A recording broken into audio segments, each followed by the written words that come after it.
to set up focus-based iPhone layout. Let me show you exactly how it works. If you're new here, most definitely subscribe so you never miss anything important.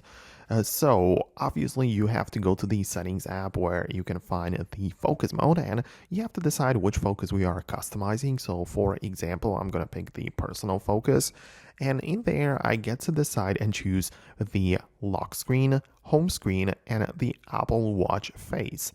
So that's very interesting. Most likely you are interested in the home screen, so you can click on that, and you can already choose like already created home screen page, right? So when you go back to the home screen, you can see we have a couple of different pages, right? You can click on or hold down on the edit, click on the dots at the bottom. You can see so many like pages are available. These are all created by me, so you can organize your apps beforehand if you want to, right? Whatever. And then it will all be accessible inside of the focus mode, right? So you can decide that when that particular focus mode is turned on, I only want to be using that home screen page. So that is how you can set it up, and that is how you could make it work, right?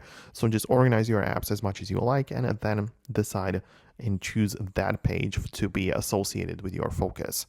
The same thing goes for the lock screen, so you can choose a different style or wallpaper or whatever, and also the watch face. But the whole point is that once you turn on the focus mode, your phone will change. Only those apps will be visible on the home screen.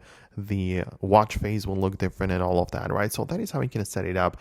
But as I said, at first you have to reorganize your home screen, make sure you get it ready, and then you'll be able to just add it to the focus mode. So I hope it makes sense. In case of any further questions, let me know about those below. Hit the thumbs up button and subscribe for more, and I'll talk to you in the next tutorials as well.